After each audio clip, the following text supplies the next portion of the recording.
Vlogs. ఈరోజు vlog ఏంటంటే ఈరోజు మా మమ్మీ డాడీ వెడ్డింగ్ యానివర్సరీ అనమాట.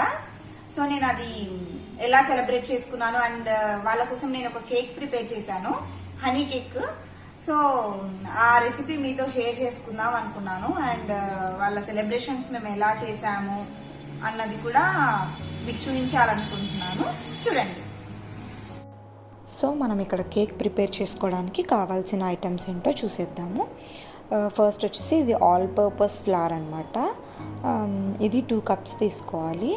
ఈ కప్తో 2 కప్స్ అనమాట. అండ్ దెన్ కర్డ్ వచ్చేసి 3/4 cup, sugar 1 cup, 3/4 cup oil, ఒక 1/2 స్పూన్ సోడా అనమాట. అండ్ ఇది వచ్చేసి mixed fruit jam and baking powder. And next వచ్చేసి వెనిలా ఎసెన్స్, హనీ. ఇవి మనకు కావాల్సిన ఐటమ్స్ అన్నమాట. ఇప్పుడు మనం ప్రాసెస్ ఎలా చేసుకోవాలో చూసుకుందాం.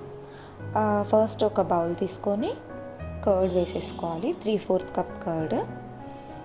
నెక్స్ట్ వచ్చేసి షుగర్ తీసుకోవాలి, నేను 1 కప్ షుగర్ తీసుకున్నాను. And next oil, 3/4 cup oil. Cups అన్ని సేమ్ మెజర్మెంట్ అనమాట.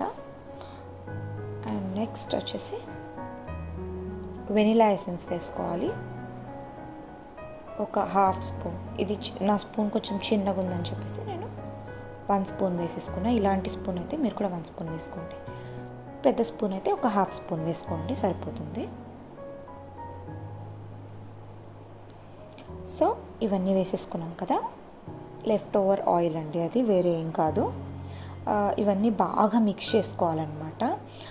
షుగర్ అంతా మెల్ట్ అయిపోయి అది మంచి ఒక థిక్ కన్సిస్టెన్సీ లాగా అవ్వాలన్నమాట. బాగా బీట్ చేసుకోవాలి.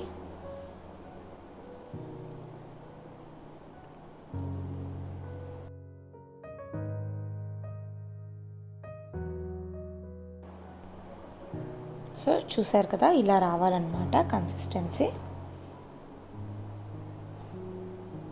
ఇలా వచ్చేంత వరకు బాగా మిక్స్ చేసుకోవాలి మనం. అండ్ దెన్ దీంట్లోకి వచ్చేసి 2 cups of all purpose flower వేస్తున్నాను. అండ్ ఇంకొక విషయం అండి, ఇది ఆల్ పర్పస్ ఫ్లవర్. ఇంకా నేను ఇందాక మీకు ఇంగ్రీడియంట్స్లో చూపించాను కదా, బేకింగ్ పౌడర్ ఇంకా baking soda. Baking powder 1 spoon వేసుకోవాలి, బేకింగ్ సోడా 1/2 స్పూన్ వేసుకోవాలి. ఇంకా ఆల్ పర్పస్ ఫ్లవర్, ఈ 3 కలిపి నేను ఫిల్టర్ చేసుకున్నాను అనమాట. అంటే జల్లెడ పెట్టాను. ఇది అందరికి అర్థమవుతుందో లేదో ఈ వర్డ్, ఫిల్టర్ చేశాను అనమాట. అలా చేసుకుంటే మనకేంటంటే లంప్స్ ఇట్లాంటివి ఏం లేకోకుండా చాలా బాగా మిక్స్ అవుతుంది అనమాట. సో మీరు కూడా అలా చేసుకోండి. అది ఆల్రెడీ చేసి ఉండింది కాబట్టి నేను మీకు అది వీడియో చూపించలేదు. చేసిన ఫ్లోరే ఉంది కాబట్టి మా దగ్గర మేము అదే మిక్స్ చేసేసామన్నమాట. మీరైతే అలా చేయండి. దీన్ని బాగా మిక్స్ చేసుకోవాలి మనం. ఇలా బాగా మిక్స్ చేసుకోవాలన్నమాట. మేక్ ష్యూర్ లంప్స్ ఏం రాకోకుండా నీట్గా మిక్స్ అయ్యేలాగా చూసుకోండి. ఇలా ఒకవేళ మీకు చాలా థిక్గా అనిపించింది అనుకోండి కన్సిస్టెన్సీ, మీరు కావాలనుకుంటే కొంచెం మిల్క్ యాడ్ చేసుకోవచ్చు అనమాట. సో నాకు ఇక్కడ కొంచెం థిక్ అయినట్టు అనిపిస్తుంది, అందుకు నేను కొంచెం మిల్క్ యాడ్ చేశాను. వెంటనే మనం కలిపేయాలన్నమాట ఇది, బికాజ్ మనం లేట్ చేస్తే కొంచెం గట్టిగా అయ్యే ఛాన్సెస్ ఎక్కువ ఉంటాయి. సో త్వరగా మనం మిక్స్ చేసేసుకోవాలి బాగా.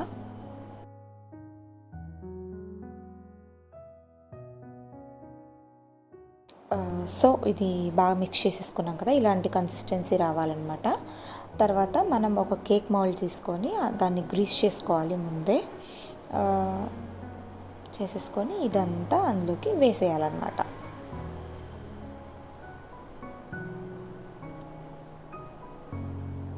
ఇలా మొత్తం అందులోకి వేసేసుకోవాలి. మేమైతే నేను ఇది కేక్ చేయడం యాక్చువల్గా సెకండ్ టైం అనమాట. సెకండ్ టైమా థర్డ్ టైం, అయ్యా సెకండ్ టైమే. చాలా టెన్షన్ పడ్డా సక్సెస్ అవుతుందో ఫెయిల్ అవుతుందో అని, బట్ ఐ గాట్ ఇట్. ఇలా అంతా వేసేసుకున్నాం కదా. ఇప్పుడు ఏంటంటే దీన్ని ఒక 2-3 టైమ్స్ ఇలా ట్యాప్ చేయాలన్నమాట. సో దట్ ఎక్కడైనా ఎయిర్ బబుల్స్ ఉంటే అది కూడా ఫిల్ అవుతుంది అన్నట్టు. చూడండి, ఇలా చేసుకున్నట్టయితే మనకి ఎక్కడైనా ఎయిర్ బబుల్స్ ఉన్నా కూడా.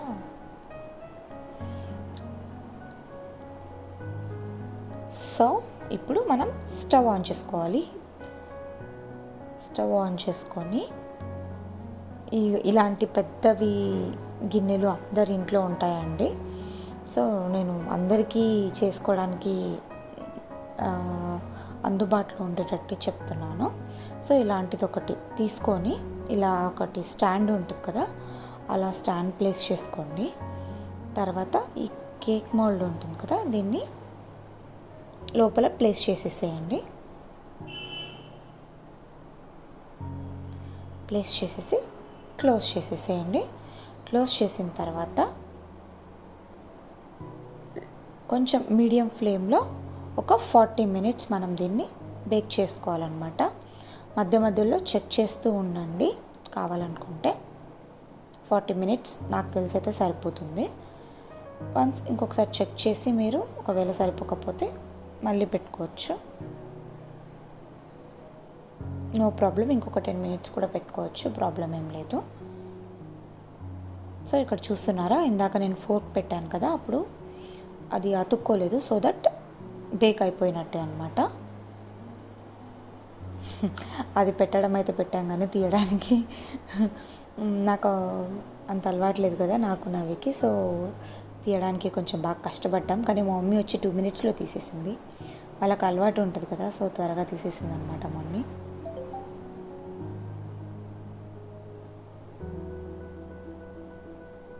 ఇది మమ్మీ తీసింది, అది షూట్ చేయలేదు. సో ఇలా వచ్చిందనమాట. మీరు చూసినట్టయితే అయిపోయింది కదా, అలా వచ్చింది. అండ్ దెన్ దీనికి మనం షుగర్ సిరప్ రెడీ చేసుకోవాలి అన్నమాట.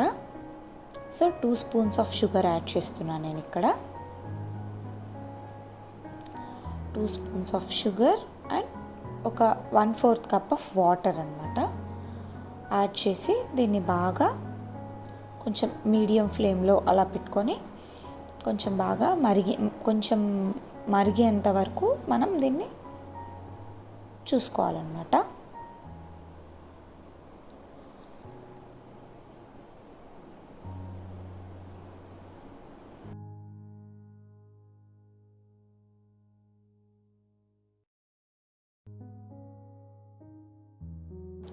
సో చూస్తున్నారు కదా, బాయిల్ అవుతుంది.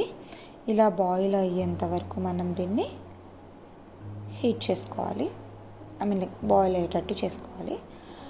అండ్ దెన్ దీన్ని మనం రిమూవ్ చేసుకుందాం ఇప్పుడు.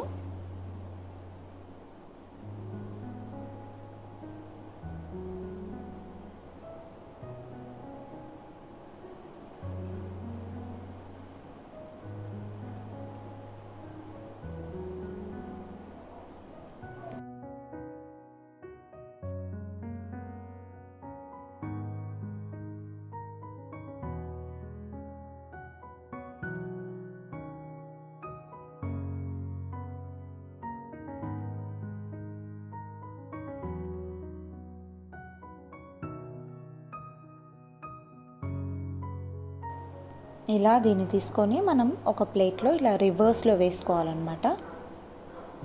ఇలా బటర్ పేపర్ వేసి ఉంటాం కదా, అది తీసేసుకోవాలి. నార్మల్గా మనం ఆయిల్తో గ్రీస్ చేసుకొని కూడా మనం యూస్ చేసుకోవచ్చు. ఇది ఇంట్లో ఉంది కాబట్టి నేను దీన్ని యూస్ చేసుకున్నాను అంతే. చూసారా ఎంత బాగా వచ్చిందో, యమ్మీ వచ్చిందనమాట అసలు. సో దీన్ని నెక్స్ట్ మనం ఇలా ఫోర్క్ తీసుకొని ఇలా హోల్స్ చేసుకోవాలన్నమాట. సో దట్ ఆ షుగర్ సిరప్ మొత్తం లోపలికి వెళ్ళేటట్టు. కేక్ మంచిగా స్పాంజీగా వచ్చిందండి, చాలా బాగుంది.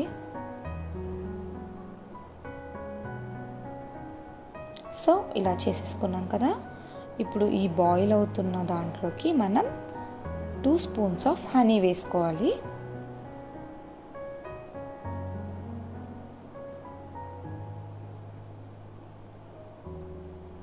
హనీ వేసుకొని కొంచెం బాగా మిక్స్ చేసుకోవాలన్నమాట.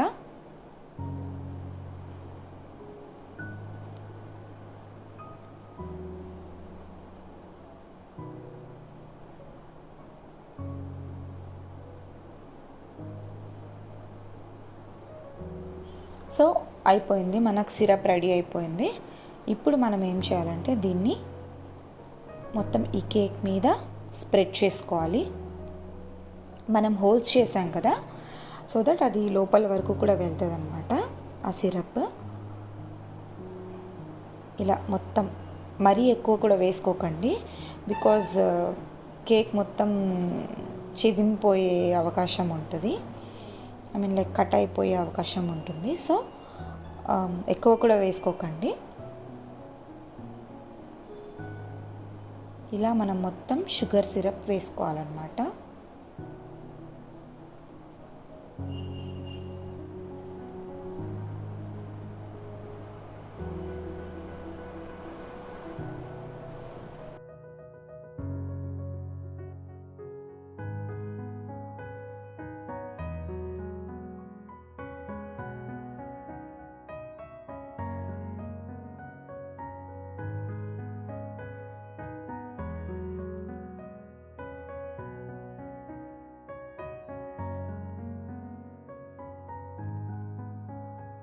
అండ్ నెక్స్ట్ వచ్చేసి మళ్ళీ ఇందాక మనం షుగర్ సిరప్ చేసుకున్నాం కదా, అదే దాంట్లోనే ఒక 2 స్పూన్స్ ఆఫ్ జామ్ వేసుకోవాలన్నమాట.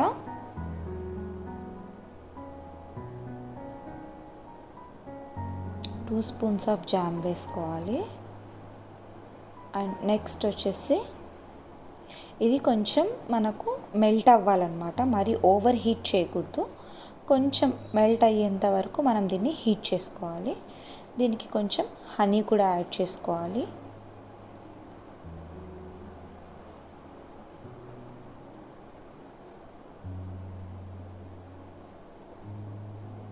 ఇలా మంచిగా అది మెల్ట్ అయ్యేటట్టు మంచిగా మిక్స్ చేసుకోవాలి మనం.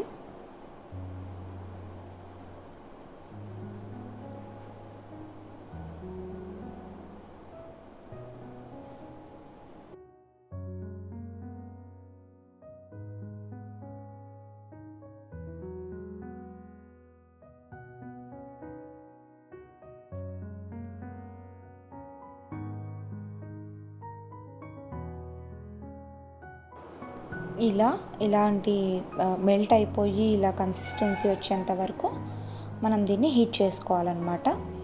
అయిపోయింది. ఇలా హీట్ చేసుకున్నాం కదా, దీన్ని ఇమీడియట్గా మనం అది కొంచెం మళ్ళీ అది మనం చల్లారిందంటే గట్టి పడుతుంది. సో అది చల్లగా అవ్వకముందే మనం త్వరగా దీని మీద మొత్తం స్ప్రెడ్ చేసేసుకోవాలి. మీకు కావాలనుకుంటే మీరు సైడ్కి కూడా స్ప్రెడ్ చేసుకోవచ్చు, నేను పైన మాత్రమే చేసుకుంటున్నాను. మీకు ఎవరికైనా సైడ్స్కి కూడా మీకు కావాలి అనుకుంటే సైడ్స్కి కూడా యూజ్ చేసుకోవచ్చు, బాగుంటుంది. ఇలా మొత్తం స్ప్రెడ్ చేసేసుకోవాలన్నమాట. అండ్ ఫైనల్లీ మనం ఇక్కడ డెసికేటెడ్ కోకోనట్ వేసుకోవాలన్నమాట. యాక్చువల్గా డెసికేటెడ్ కోకోనట్ నాకు అప్పుడు అవైలబుల్లో లేదు. నేను ఫస్ట్ టైం చేసినప్పుడు అదే వేశాను, బట్ ఇక్కడ నార్మల్ కోకోనట్ పౌడర్ వేశాను. మీరు మాత్రం డెసికేటెడ్ కోకోనట్ వేసుకోండి, అది చాలా బాగుంటుంది.